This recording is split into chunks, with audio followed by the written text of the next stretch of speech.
What's up vlog? And welcome to my guys. For this video, ang gagawin ko ay magbabasa ako ng comments na pinost sa ating video. Ito yung mga comments na nag-announce sila na na-promote na sila and yung mga natulungan natin sa video natin on how to become an RTA. And I would also like to take this opportunity na magpasalamat sa mga nag-view, mga nag-subscribe, nag-comment, and kahit sa mga nag-dislike kasi nakadagdag pa rin kayo sa views. Kaya maraming salamat sa inyo. And tara, simulan na natin magbasa ng comments.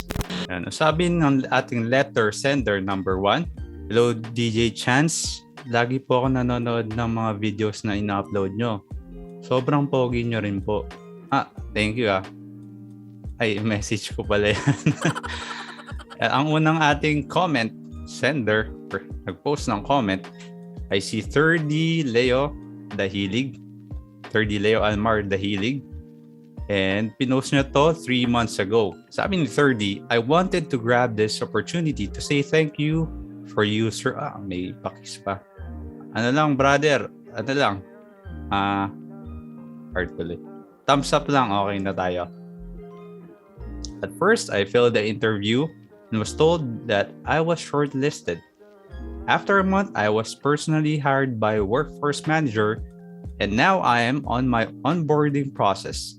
But I'm still watching this over and over again because learning never stops. Ito, napakaganda ng attitude ni 30. Yung learning never stops. Sobrang importante niya kapag napunta kayo sa workforce kasi ito na ang katotohanan. Pag napunta kayo sa workforce na promote na kayo, walang formal training. Baka magulat kayo na baka may mga training class na sinasalihan or pinupuntahan. Walang formal training pagdating sa workforce management. Based sa aking experience sa dalawang call center na napuntahan ko, wala talagang formal training. Ang nangyayari, pag na-promote ka, papa side by side ka siguro mga 2 to 3 weeks. Then, mabibigyan ka na ng mga tools na pang workforce. May station ka na. Then, doon, papa side by side ka, tapos unti-unti naman yung mga trabahong bibigay sa'yo. Halimbawa, mag-start ka muna sa reporting, then pagpa-plot ng mga segments, yung mga absent, mga late, then unti naman yung pag-queue management, mga pagpa-flag muna mag-start. Step by step naman siya, pero wala talaga yung formal training. Kaya importante yung sinabi ni 30 na learning never stops kasi syempre, hindi naman lahat agad matuturo nung tenured na RTA sa inyo or nung supervisor nyo in the span of 2 to 3 weeks. Ang tip na mabibigay ko dito, yung kabatchmate ko, dalawa kasi kagad kaming na-hire nung time na na-promote ako ng RTA. Yung kabatchmate ko, sobrang sipag niya mag-notes. Dahil nasa ibang room naman or nasa ibang department ang workforce, pwede medyo maluwag kami sa rules. Pwede magdala ng lapis at ballpen tsaka ng papel. Ayun, si batchmate, ang tawagan namin classmate kasi sabay kaming na-hire. Ang style niya, lahat ng tinuturo sa kanya, nililista niya na para pag may nakalimutan siya, titingnan na siya sa notes niya. In that way, mababawasan yung questions niya dun sa supervisor or sa tenured na RTA. And by the time na may question siya, hindi na siya mahiya magtanong kasi hindi makukulitan sa'yo yung nagtuturo sa'yo. Kasi makukulitan sila if paulit-ulit yung sasagutin nila yung tanong mo, lalo na kung naturo na sa'yo. Especially yung mga tenured nating RTA, pag nagtuturo sila habang may shift sila. Pati yung mga supervisor. So, pag nagno-notes tayo, meron tayong takbuhan pag may nakalimutan. Makakatulong tayo sa tenured nating RTA pati sa supervisor kasi hindi natin sila gaanong may istorbo. And for 30, congrats and welcome sa workforce. Medyo late man yung pag-welcome, pero welcome sa WFM family. And ang ating next letter sender, si Hazel Sepe. Thank you. I'm in tears watching this, especially the slide which says that if you gave up, then there will be no, I think, reward. Kasi wala kang ginawa. So, hindi mo rin alam yung result pag hindi mo tinry. Siguro ito yung sa part dun sa first video ko about yung motivational examples natin. Na yun, sobrang ganda kasi nun na try mo lang kahit mag-fail ka. Ako, it took me 2 times para maging RTA. Yung first application ko para sa RTA post, bumagsak ako. And Dun pa lang sa first application ko, HR interview pa lang bumagsak na ako. Then, nag-aral ako. Naral ko yung takbo ng workforce. Then, may mga nagturo rin sa akin from workforce kung paano ba tumatakbo yung trabaho nila. And yun, luckily, na-bless tayo dun sa second application natin. And nakuha tayo sa RTA position. Sabi pa ni Miss Hazel, I already passed the interview and the job offer will be on Monday. I'm in the brink of choosing career growth over stability. And thank you, Mami. Ano pa? May pa-puppy eyes. Heart. Bigyan din kita ng heart. Miss Hazel. And thank you sa pag-comment and sa pag-share sa amin ng good news, Miss Hazel. Gagawin natin itong medyo ala podcast kasi marami-rami pala ito nag-comment. And welcome din sa WFM family, Miss Hazel. Congratulations. Ang ating susunod na letter sender ay si Jetski V. This was 7 days ago. Fresh na fresh pa tong comment na to. Sabihin, kaka-promote lang neto ni Sir Jetski. Sabi niya, hello, just want to go back here to thank your channel as I have learned from this video and were able to ace the interview. Ay, mali-mali. Sabi kasi dun sa isang video, dapat walang T pag pronounce. And we're able to ace the interview. I will be on training. sorry, kakapanood to ng TikTok eh. I will be on training by next week as an RTA. Ayun, yan yung mga gantong comment. Actually, lahat ng comment natatouch ako. Tapos, yung malalaman mo na bumabalik sa channel mo para mag-comment doon sa video na na-promote na sila and na-hire na sila sa RTA. Nakaka-touch talaga to. Naiyak na ako ngayon. Kulit. Yan, Sir Jetski, may papuso po pala. Ito rin, sir. Yan, thank you sa pag-share din ng good news and welcome. Fresh RTA. Good luck sa new journey mo. Hindi kita tinatakot, sir. Good luck lang. And next, si Benjamin Jr. Gorospe. Or Benjamin Jr. Gorospe. I used your video as a reference for my interview. Natanggap ako and start na ng training ko this October 28. Medyo fresh din na promote si sir. Thank you so much for sharing and thank you rin sa panonood ng ating video, Sir Benjamin. Congrats and good luck para pala itong sa graduation. So, congratulate natin lahat ng mga na step up. Lagyan natin ng background music ng graduation. Congrats, Sir Benjamin. Sana one day kung makasalubong niyo ako, batiin niyo ako. Sana ma-meet ko kayo in person yung mga kapwa nating RTA na kapamilya sa workforce. And next na ating letter sender, ito kay Lodet pala galing. 1 month ago lang din siya nag-comment. Thank you, sir. Preparing for my final interview tomorrow. Hope we'll get the job post. I take note all of the summary of the video and will keep on reviewing this. It's a big help. Wish me good luck. May pasmile pa ng todo si Ma'am Lodet. Itong comment pala to ni Ma'am Lodet, mag-a-apply pa lang siya. And ayan, nag-comment din pala tayo. Good luck. Confidence lang, huwag ka pang hinaan ng loob. Isipin mo magaling ka. And susunod na instincts mo. Mindset lang. Motivational speaker pala dati natin dito. Yan, tama, confidence lang pag nag-a-apply kayo. Ayun. Yun din ang nakita kong kulang ko dun sa apply ko nung una. Kaya ako bumagsak kasi kulang ako sa confidence. Nung pangalawa, nagkaroon na tayo ng konting kapal ng mukha kahit di pa alam yung mga ginagawa.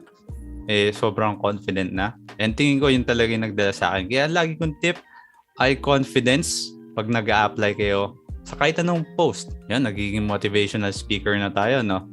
Pero wag nyo iiwan yung pamilya nyo. Confidence lang, pero dapat kasama nyo pa rin sa pag-asenso yung pamilya nyo. Sabi ni Ma'am Lodet, bumalik siya same month. And I'm back, sir, with a good news. I got the RTA position. Thank you very much. Yan, thank you then, Miss Lodet. And congratulations, nakuha mo na yung position mo. And within the month mo din nakuha yung result. Medyo nakakaingit yung mga nagko-comment dito. Noong time ko, siguro mga 3 months bago ko nakuha yung result. Kasi natagalan daw. Sabi ng workforce manager ko, actually matagal niya na raw in-approve yung promotion, yung hiring para sa akin. Pero na-delay lang yung process. Hindi ko alam kung saan banda na-delay, kung sa recruitment. Kaya inabot na sobrang tagal. Pero kayo, ang bibilis ng mga call center nyo. Asang call center ba yan? Congrats, Miss Ladette. Ang next nating letter sender, si Ale P. ALP. Paano man basahin yung name mo? Sorry if I mispronounce your name. And itong comment na to, 1 year ago. Magwa 1 year ka na pala sa RTA post. Nice, nice. Thank you for sharing this. It helped me a lot. I got the RTA post and more power to you, sir. Yes, ito sa mga gandong comment. Lumalakas tayo. Ito yung mga comment na nag-inspire sa akin para makagawa pa ng video. Kasi alam nyo naman, mahirap mag-create ng gandong video. Kasi alam nyo naman, mahirap gumawa ng video. Sa una, paplanuhin nyo yung video na gagawin nyo. Yung concept or yung script. Then, magre-record kayo ng video. And i-edit nyo yung video. I-upload nyo yung video. And may video na kayo. Mahaba yung process and maraming oras ang kailangan para makagawa ng gandong video. Maraming salamat sa mga comment nyo kasi nakapagpa-motivate sa akin to para mag-create pa ng new video or contents. Medyo naging madrama na tayo na yan. Pinapaiyak nyo ako dito eh. Ayun, Miss ALP. Happy anniversary. Ikaw 1 year mo na ata sa RTA post mo. And good luck and congratulations na rin. And next sa ating letter sender, I see Eya Kanja. Eya Kanja. Sorry din if ma-mispronounce ko rin yung name mo. Miss Eya. Comment ni Eya ay, I watched this 2 times and I successfully got in. Thank you so much. Ayan din ang style ko. Nung nag-aral din ako ng stocks or anything na pinag-aaralan ko sa YouTube, di ko naman siya nakukuha sa isang panood lang. And yung sa stocks, ilang beses ko rin siya actually pinaulit-ulit bago ko siya naintindihan. And maganda rin tong ginawa ni Ma'am Eya kasi para mas makakabisado nyo yung isang bagay, kailangan nyo ulit-ulitin. Hindi nyo naman makukuha sa isang papanood yan. Pati yung sinasabi ko, paulit-ulit na. And congrats sa'yo, Miss Eya. Thank you so much. Oh, thank you rin. And you're welcome. Good luck din. Isa rin pala to sa mga fresh graduates natin si Ma'am Eya. 1 month ago lang siya nag-post. So kaka-promote niya lang around November. Good job. Ang susunod sa ating listahan ay si Darwin Natividad. Thank you for the ideas and learnings. You're welcome. I passed the interview for RTA position. Ngayon, alam mo naman Sir Darwin na ang hangarin natin ay makapagturo at makapagpalawak ng kaalaman ng mga bawat tao. Yun ang tunay natin hangarin. Pwede na! And hindi ko talaga habol yung ads. Pero, habol din natin pala yun. Habol natin kumita ng onti dito sa YouTube. Ano yan? Pang RC tsaka pang tinapay. On serious note, you're welcome sir. Sana ay may matutunan pa kayo sa ating susunod na video. And si Sir Darwin, 4 months ago lang siya nag-comment. Magkakalahating taon na siyang RTA. Ayun, congrats and welcome sa WFM family. Medyo kakaiba yung pangalan na ating next letter sender. Si M.MRCN. Parang macarons ang pangalan. Sorry nagugutom na ako eh. Tawagin na natin siyang si Mr. M or Miss M or si M. Thank you for this video, sir. First time to apply for RTA position, I got the job offer. Kinakabahan ako, first time ko sa industry na to. Medyo nakakainis yung comment mo ha. First time mo pala mag-apply sa RTA pero nakuha mo na yung RTA position. Mga nakaka-offend yung mga comment na to. Ako 2 times pa ako nag-apply and for the second try, naghintay pa ako ng ilang months para magkaroon ng opening for RTA. Pero, ang galing. Good job. Nakuha ka agad sa first application mo. Kinakabahan ako kasi first time ko sa industry na to. And lahat naman tayo kakabahan sa first time. So, huwag kang kabahan. Pero kabahan ka rin. Normal lang yun sa simula. Kaya, go lang ng go. Mawawala rin yung kaba after a few weeks. Kasi ako, 1 month na akong pumapasok nun sa workforce. Kinakabahan pa rin ako. Pero pumasok ka lang ng pumasok sa work, yung mga bastos dyan na pumapasok sa isip nyo. Nawala tuloy ako. Yun, sabi nga nila, face it till you make it. Kaya pumasok ka lang ng pumasok sa work mo, mawawala rin yung kaba. Ako mga ika 4 months ko na, nabawasan naman yung kaba, pero meron pa rin kaba. Siguro after regularization na lang ako mas naging confident. Pero nung na-regular ako, hindi pa rin ako confident. Siguro meron sa inyo na na-promote na, pero na-regular na, hindi pa rin kayo confident, and normal lang yun. Yung iba, inaabot din ng years. Ako, bago ako maging completely confident, took me or almost 2 years para maging confident sa ginagawa ko. And bago ako nag-apply dun sa susunod na company, kumuha ako ng mga at least almost 2 years din na experience para yung sure na sure ako sa knowledge ko na may pagmamalaki ako pag lumipat. Kaya yung mga ganyan ka ba, medyo matagal din niya mawala. Iba-iba naman kada tao. Kaya good luck sa iyong new journey, M. Macarons. Ang ating next letter sender, ito medyo mahaba ang ating